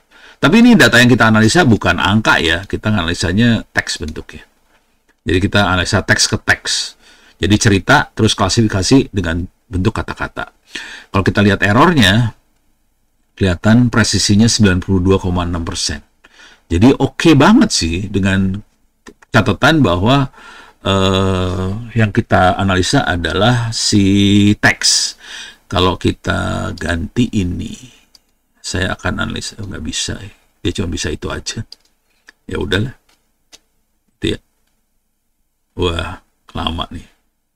9, 19, 29, 39, 49, 59, 69, 79, 89, 100. Oke. Sekarang coba kita lihat di confusion matrix. Ini kelihatan actualnya animal tales, hasil prediksinya animal. Ada actual tendinous nggak ada, semuanya berhasil. Yang animal tales gampang dideteksinya. Karena semua cerita yang animal rata-rata animal. Yang masalah adalah cerita-cerita yang magic. Ada 22 ada 26 sebetulnya totalnya yang magic, cuman 4 disangkanya animal. Sama si predictionnya disangkanya animal, padahal dia sebetulnya magic. Kayak Cinderella tuh magic ya kategorinya. Nah, ini teks loh yang kita analisa, bukan angka di sini. Kita analisa teks, bisa errornya kayak gini juga. Nah, si LLM, ChatGPT segala macam kita analisa teks sih sebenarnya. Jadi bisa errornya bisa kayak gini-gini sih, bisa salah klasifikasi. Oke. Dan kita bisa baca nanti tulisannya, korpusnya kita baca. Caranya adalah masuk sini, kita klik yang ini. Nah, kita baca di sini. Ada 4 yang salah error. Little Red Riding Hood itu mainnya dengan Big Bad Wolf. Jadi ada binatangnya di situ. Ada anak kecil namanya Red Riding Hood. Terus yang jahatnya namanya Big Bad Wolf. Jadi ini kecampur antara magic sama apa sih namanya? Hewan. Mother Hole tuh apa? Nggak tahu nih. Mother Hole, baru tahu. Saya belum pernah baca cerita yang ini. Elf sama Shoemaker juga nggak tahu. Elf tuh kalau nggak salah ini ya. Nggak tahu lah. 3 languages, tengah arti. Oh, ada frog. Ada dog, frog, bird. Ini yang bikin kacau nih. Jadi kecampur antara animal sama magicnya kecampur. Kira-kira gitu. Oke, makanya dia bingung. Dia bingung di sini. Itu. Oke, jadi itu yang namanya klasifikasi teks kira-kira kayak gitu. Oke, ini buang dulu. Example workflow lagi. Kita coba lihat. Back of words udah.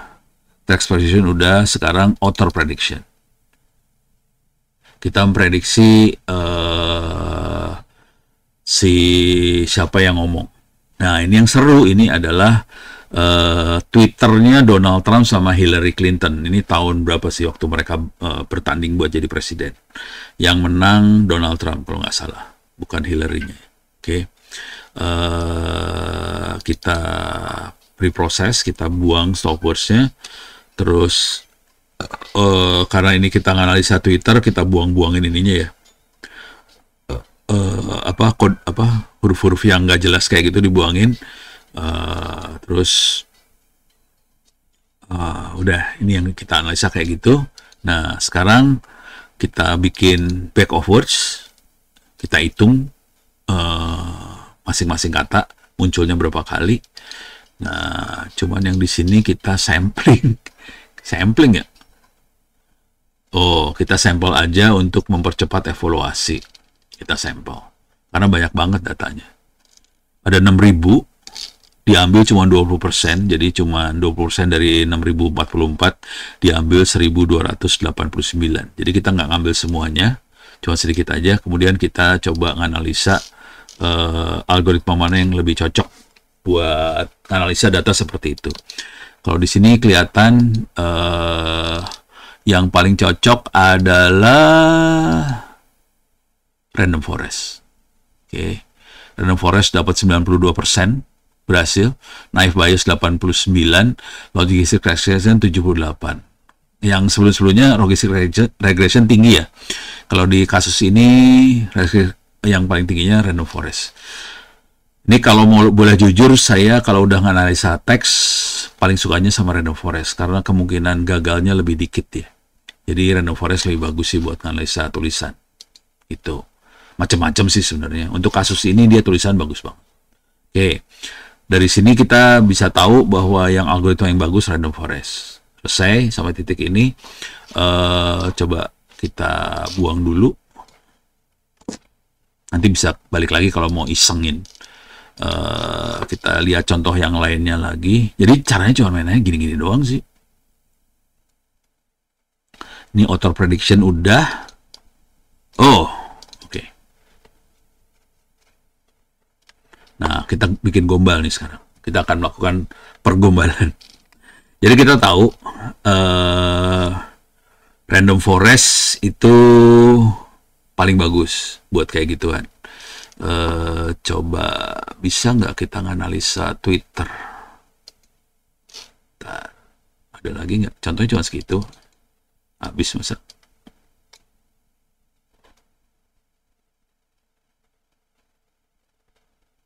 Hierarchical auto prediction. Oke. Jadi cuma segitu ternyata. Cuma segini aja.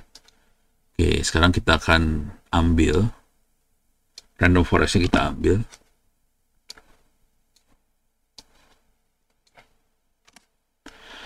Oke. Ini samplernya 20%. Saya akan naikin samplernya ke 80%. Oke. Jadi saya punya data sampler 80%, sisanya buat tes sih sebenarnya. Jadi saya akan masukin ke random forest datanya. Oke. Output random forest kita punya model. Nah, sekarang kita mau prediksi. Kalau omongan seperti ini siapa yang ngomong sih? Kira-kira gitu cara berpikir, cara ngomongnya dalam bahasa manusia kira-kira gitu. Jadi kita bisa prediction. Jadi kira-kira ini data dibagi dua ya. Ada 80% buat training data sampel, masukin ke random forest, kita dapetin model dari sini, terus nanti dari sini saya masukin ke sini, jangan data sampel, saya ganti, saya remaining data.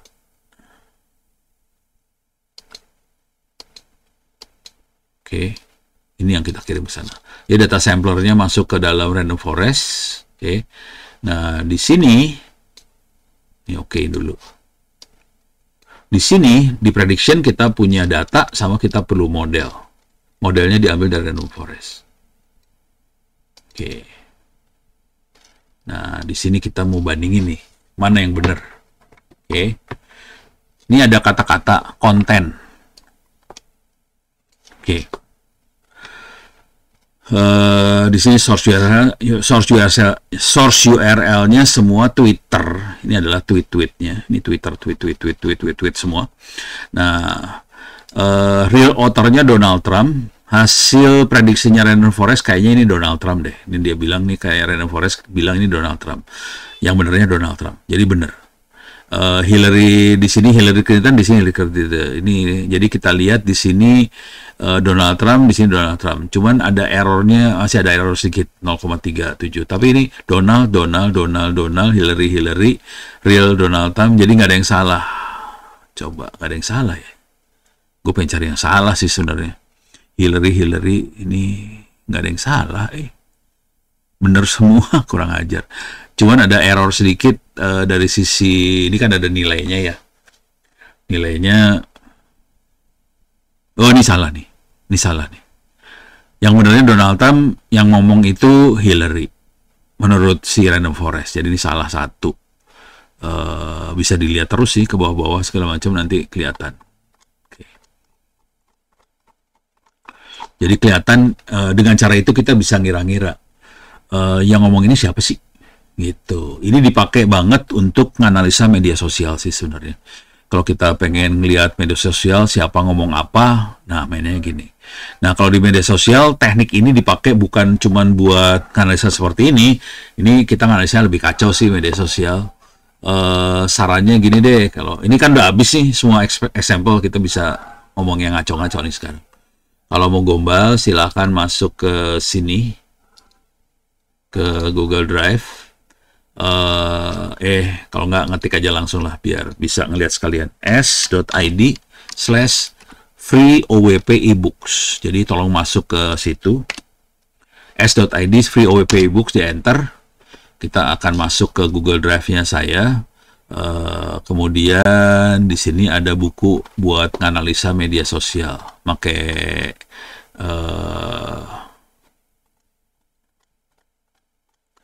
AI. Mana sih? Ini dia. Ini ya, yang ini memanfaatkan AI untuk menganalisa medsos sih sebenarnya. Bisa masuk ke tadi ya, s.id/free-owp-ebooks. Nanti di sini ada pemanfaatan AI untuk menganalisa media sosial. Silahkan diambil itu. Kemudian di sini saya akan masuk yang nggak usah saya download, yang udah ada di saya aja. Ini ada sini, coba. Ini dia. Jadi kita bisa nganas. Ini yang lebih kompleks ya. Yang tadi kita nganalisanya pakai ChatGPT. Kita nganalisanya pakai Orange. Nah, di sini kita makainya antara ChatGPT sama Python. Ini kalau ngelihat yang gilanya ada di bawah sini nih. Ini cara teknik buat data scraping yang pakai Python gimana. Ini pakai Playwright. Terus downloadnya kayak gimana aplikasi. Jadi bisa dibaca di sini. Ini yang ribet pakai Python-nya. Oke. Kalau mau gampang, analisanya bukan pakai Python. Kalau kita mau iseng-iseng aja, kalau Python kalau kita analisanya periodik dan banyak datanya Python sih. Tapi kalau nggak mau pusing kepala, kita bisa pakai ChatGPT aja. Oke. Jadi silahkan di-download, dibaca-baca. Di sini ada kisah-kisahnya, kenapa kita perlu melakukan itu. Ini ada pengenalan AI untuk analisa konten digital. Kita bisa pakai LLM, ChatGPT. Kita bisa bandingin juga antara yang AI sama analisa manual. Terus jenis media atau data, ada yang Twitter, TikTok, Instagram, Facebook. Ada yang media online, berita, blog, forum. Ada yang dari chat di WhatsApp, terus di Telegram, email, dan sebagainya. Ini terutama yang bawah ini buat saya gedein lah biar ada lihatnya enak. Jadi yang ini, yang chat urusan pelanggan, kita pengen tahu komentar pelanggan tentang produk kita misalnya. Oke. Jadi tanpa melakukan survei, kan seringkali sih produk survei di lapangan. Dari situ baru kita ngambil kesimpulan, oh oke, customer suka apa enggak terhadap produk kita. Nah, kalau ini kita pakai AI buat klasifikasi seperti itu. Bisa juga dari berita, bisa juga dari komentar orang di Twitter, TikTok, Instagram, Facebook, dan sebagainya. Oke. Kalau yang ini kita nanti ada scriptnya buat apa? Buat download datanya segala macam. Nah, di sini contoh buat analisa pakai AI-nya sih. Oke. Kita bisa ngelihat. Saya akan coba pakai paling gampang sih, kita akan langsung pakai ini aja ya, ChatGPT. Contoh implementasi dengan ChatGPT. Analisa krisis reputasi lewat Twitter, deteksi kelompok ekstrim soal keresahan publik, pakai ChatGPT bisa juga. Kenapa ada yang kayak giniannya? Karena materi ini dipakai buat ngasih training TNI sih. Jadi ini saya pakai buat ngasih training TNI karena mereka, Pono ajarin dong buat nganalisa medsos pakai AI. Ya udah, gue bikinin dah. Cuman kalau ini TNI, kalau disuruh ngoding pingsan, ya udah. Kalau dia suruh nembak bisa, suruh ngoding pingsan. Jadi daripada pingsan, saya pakai ChatGPT aja buat nganalisa. Oke, jadi langkah-langkahnya bisa kita lihat.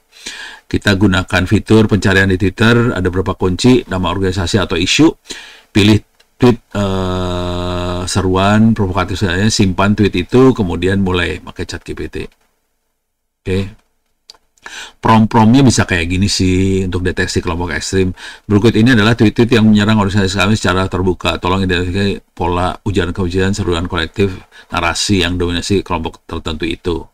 Ya, kita bisa ngecek nih, pakai Twitter langsung ya. Twitter. Bisa dipraktekin, gampang banget sih prakteknya. Kalau pakai ini gampang ya. Kalau pakai apa sih, pakai ChatGPT mah nggak susah. Jadi di ChatGPT yang saya itu ada search webnya sih. Jadi bisa masuk ke Twitter dan sebagainya. Di sini saya akan search kata kuncinya misalnya apa? Gibran misalnya. Gibran. Saya nggak mau baca. Tweetnya males bacanya.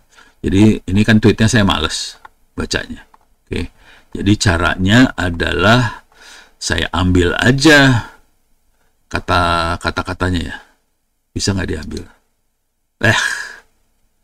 Jangan. Itu jadi satu tweet doang. Bisa nggak saya ambil? Klik di sini, saya select all. Ini jadi ambil semua. Gimana cara ngambil semuanya ya? Paling enak sih pakai coding, cuman ini kan kagak pakai coding. bisa nggak saya klik semuanya? Ini semua saya ambil, termasuk yang kayak gini-gini keambil ya. Who to follow, Anggara, Bang Ipung, Agus Budi Prasetyo, Pak Agung ya. Pak Agung, ini ada top latestnya, keambil juga. Jadi kan cuma dikit ya. Ini kebanyakan yang teksnya doang. Ini saya copy. Oke. Saya masukin ke sini. Nih. Ini udah diambil. Harusnya sih ini dibuang nih. Top latest, ini dibuangin kayak gini. Ini dibuangin lah. Oke. Deh, ini top view keyboard press question mark, ini buang juga nggak penting. Jadi, tapi ini buangnya manual, harusnya sih pakai coding ya. Di screenshot gitu nggak bisa, bukan nggak bisa, screenshot bisa. Cuman kan dapatnya cuma satu screen. Saya kan pengen dapat semua obrolan, makanya saya select all. Nggak screenshot, sengaja biar dapat semuanya. Gitu ya. Udah dapat semuanya, misalnya dapat. Nah, sekarang saya kasih tambahin kata-kata di atas. Oke. Di atasnya saya kasih kata-kata. Yang tadi, mana tadi teh? Ada di mana sih? Mana ya? Sini ya? Bukan. Mana sih?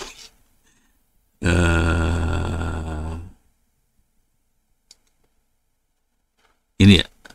Bukan. Mana sih tadi? Tulisannya gue ambil dari mana nih? Ini bukan. Ini ya. Oke, ini. Saya ambil nih. Oke. Gini aja udah.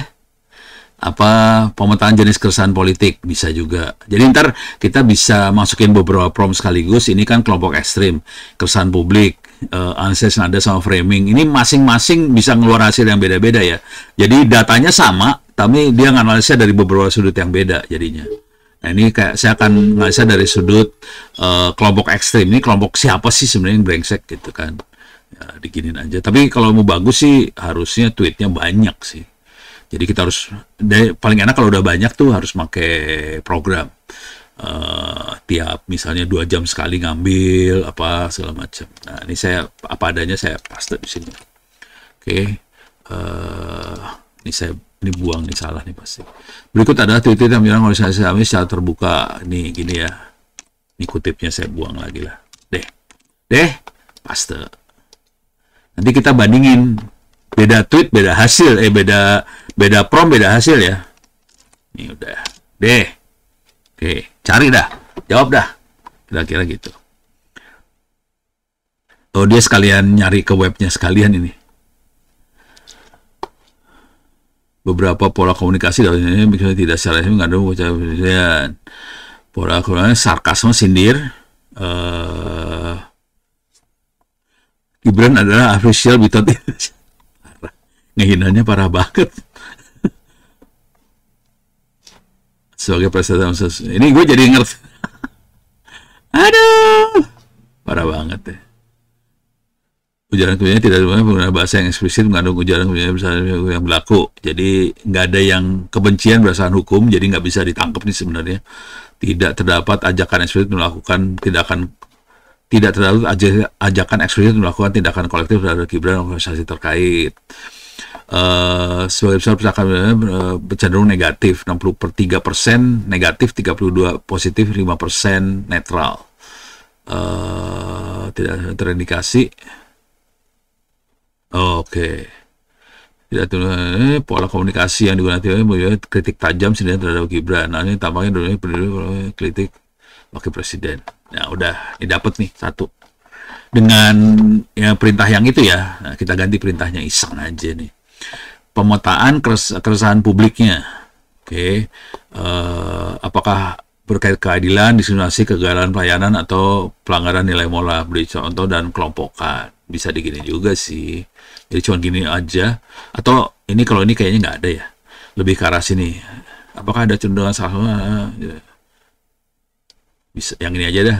Kemungkinan bisa dapat sesuatu. Yang ini kayaknya rada susah. Kayaknya netral-netral aja sih bagian yang itunya. Nih kita paste di sini. Sekarang kita copy paste lagi semuanya. Jadi cara mainnya gini doang sih sebenarnya.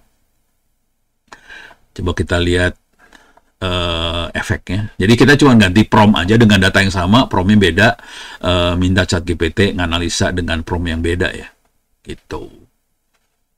Kalau mau iseng, bisa ngerjain sendiri juga sih, buat kegiatan iseng.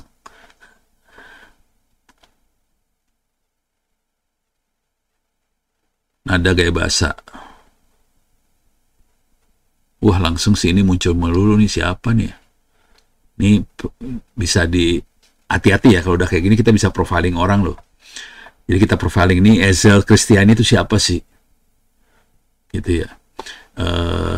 Contoh sarkasme yang menggabungkan humor dan kritik tajam, kemampuan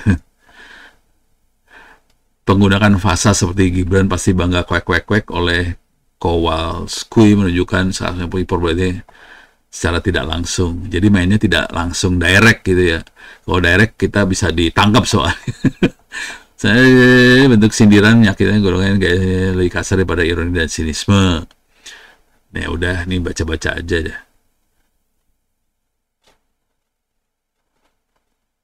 Gitu. Wah ini pun, jadi ada 3. Sarkasme, emosional provokatif, rendahin.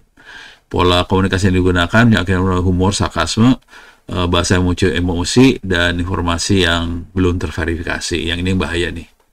Jadi bahaya kalau kita ngomong sesuatu nggak punya dasar, nggak punya bukti. Jangan sampai kayak gitu dah. Jadi jangan, ini apalagi main di Twitter dan sebagainya ya, di media sosial. Kalau kita nggak punya bukti, nggak usah ngomong. Soalnya berabe urusannya kalau kita sampai kena, udah kena dah lu, berabe urusannya. Tapi ini nggak ada yang sesuatu yang horor banget, nggak ada sih sebenarnya. Coba kita cari lagi, ada yang lucu nggak ya? Saya pun cari yang lucu doang. Nah ini keren, berdasarkan analisis ini tindakan komunikasi seperti apa yang sebaiknya diambil oleh organisasi untuk meredam isu dan menggunakan repository. Tolong sesuai dengan jenis kesalahan yang. Nah ini keren karena kita minta masukan langkah untuk meredam. Nah ini pihak Gibrannya butuh seperti ini sih sebenarnya. Ini saya ambil, pasti. Yalah. Salah pencet. Mana sih tadi? Nih. Oke. Tolong sesuaikan dengan, jadi minta tindakan komunikasi apa untuk melihat. Ini keren ini. Ini kalau dari sisi ini harganya mahal sih sebenarnya kalau udah kayak gitu. Jadi orang-orang komunikasi dibayar buat seperti itu. Jadi kalau mau pindah jurusan ke komunikasi, mereka dapat duitnya dari kayak ginian. Jadi kalau ada perang komunikasi, kita harus bikin narasi seperti apa untuk melawan yang pihak sana. Ini identifikasi keresahan utamanya, sarkasme, legitimasi kemampuan, penyebaran informasi yang belum terverifikasi. Nah, strateginya adalah respon cepat, transparan, berikan informasi yang tidak akurat, mencegah penyebaran lebih lanjut, gunakan saluran resmi. Bisa organisasi, yang memastikan kredibilitas informasi. Aktif di media sosial, oke. Terus berinteraksi dengan audiens, beri komentar, pertanyaan. Jadi kalau ada yang posting itu di reply sih sebenarnya, tapi reply harus baik-baik ya. Tapi kecenderungannya di internet mah, netizen mah di reply malah dihajar habis yang reply. Jadi reply-nya harus hati-hati juga. Kampanye positif, seperti prestasi, inisiatif positif, segala macam, libatkan influencer. Ini mahal banget harganya influencer, saudara-saudara. Pendidikan publik, program AI di kurikulum dalam pendidikan. Wow, ini si Bapak Wapres ngomongnya gini melulu, pantes ya. Terus dalam kebijakan, evaluasi, udah. Tapi ini dia bagus sih, dia ngasih saran langkahnya seperti apa di sini. Nah, tinggal kuat-kuatan, sanggup nggak seperti kalau saya bermain, kalau saya main biasanya caranya adalah sebelum kejadian, ini kuratif. Jadi kalau ada kejadian kita beresin tuh kejadiannya, itu kuratif. Kejadian disembuhin, itu cure, kuratif. Males banget. Tapi udah rusak dulu muka kita udah bopeng duluan, udah males. Jadi kalau saya main biasanya saya tidak akan kuratif. Saya berusaha preventif. Jadi caranya kita posting sesuatu prestasi atau positif. Saya tidak melibatkan influencer karena nggak punya duit. Terus saya monitoring percakapan di internet, terus posting, bereaksi terhadap percakapan-percakapan itu. Jadi semuanya preventif banget. Ono geraknya kayak gitu. Dengan cara itu orang ngelihat Ono bagus-bagus aja sih. Jadi kalau ada orang yang ngaco, orang langsung tahu, enggak Ono ngomongnya kayak gini kok, yang benernya kira-kira kayak gitu. Dan itu yang Ono lakukan selama ini. Gitu. Jadi ini bener, tapi kalau udah kejadian rada berat ini kerjanya untuk ngalahin sentimen-sentimen yang negatif. Kalau mau enak sih kita preventif aja, ya udah kita dari awalnya posting prestasi, ngasih banyak hal yang positif, yang negatifnya susah masuk sih kira-kira. Jadi aura positif itu membuat aura negatif itu susah buat masuk. Kalau ini yang cerita ini sih siapa ya? Pokoknya urusannya urusan inilah religius. Oh iya, pokoknya ada orang itu waktu itu datang ke rumah lagi bercanda-bercanda ngobrol temen lah, kira-kira temen. Terus dia bilang, Ono, itu di belakang lu tuh ada yang ngikut, tapi dia haji, pakai pokoknya ini banget lah. Jadi itu yang membuat aura-aura positif itu, dan akhirnya bereaksinya positif semua. Dan orang yang ada kayak gituan biasanya aura negatif segen buat masuk gitu. Jadi cenderungnya kira-kira kayak gitu sih, gitu ya. Jadi mainannya kayak gitu. Ini bisa kelihatan cara Ono gerak di Twitter segala macam, kelihatan sih. Kalau mau gombal, lihat Twitternya Ono aja. Lihat Twitternya Ono ya, kita ngelihat aja nih. Negatifnya hampir nggak ada, asli. Hampir nggak ada negatif. Kita masuk Twitternya Ono aja. Kalau lihat postingnya kan, nih, besok, Kamis besok jam 1 ada ini cyber security. Yang nge-like aja lumayan. Ini ada tentang cara nulis skripsi. Ada yang repost. Ini ada yang repost. Kemudian ini ada yang kemungkinan bikin SLM, bukan LLM ya, pakai ulama. Jadi positif aja, nggak ada yang protes apa, kagak ada di sini mah, nggak ada, asli. Ono mah nggak ada yang gitu. Makanya bingung lihat orang-orang. Ini kan positif aja semuanya. Hampir nggak ada yang negatifnya. Gitu. Jadi ini buat masukan kalau mau mainan media sosial sih ya. Kira-kira gitu. Oke, udah mau jam 9, udah capek. Ngomong 2 jam capek lumayan juga. Oke, saya cukupkan sekian dulu aja.